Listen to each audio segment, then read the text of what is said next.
Hey guys, BoHD here, and recently Apple launched an all-new lineup of their famous MacBook Air laptop line with all new updated processors and price tags. This is the first update Apple has made with the MacBook Air lineup this year, so I'm going to go ahead and help you decide whether or not the updates are worth it and whether or not you should buy one. So in the new updated 2014 MacBook Air models, the changes are very minor compared to last year's model. For example, instead of a 1.3 GHz dual-core Intel Core i5 processor, Apple has updated the base model with a new updated 1.4 GHz dual-core Intel Core i5 chip, which has scored a slightly higher Geekbench performance rating. In addition to the performance upgrade, Apple has actually upgraded the price as well by decreasing it by $100 so that you can now get an 11-inch MacBook Air for $899 or a 13-inch MacBook Air for $999.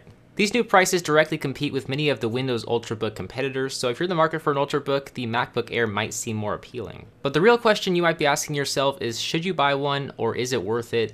And to that I say you might want to hold off, and here's why. For every Apple product, Apple has an identifier or code name to pair with each product they release that generally includes basic numbers to represent the current version available on the market. With the MacBook Air models, Apple has used the same MacBook Air 6,1 identifier to label or identify this updated MacBook Air lineup with last year's MacBook Air lineup, meaning the minor changes the new Air received is likely the reason why Apple has not updated the identifier of the 2014 MacBook Air models. This means that we will likely see an even newer MacBook Air model released later this year with major changes that justify a new identifier. Such changes would include all-around better specs with a faster, more updated processor and thinner clamshell design, and the new MacBook Air will most likely have a Retina display, which is something people have been asking for years. Now obviously this will increase the price a bit since you're dealing with a lot more pixels and higher performance, but I think that if you're in the market for a MacBook Air or high-end portable Ultrabook style laptop, you should really wait until at least Apple's WWDC Worldwide Developers Conference in June,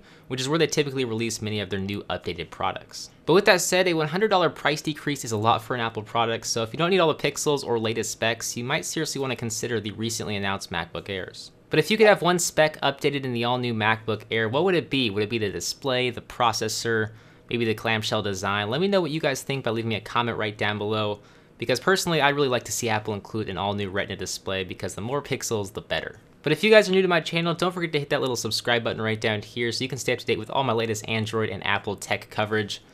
But with that said, that's gonna about do it for this video, guys. If you want to take a look at my first impressions and unboxing of the Samsung Galaxy S5, you can do so right down below.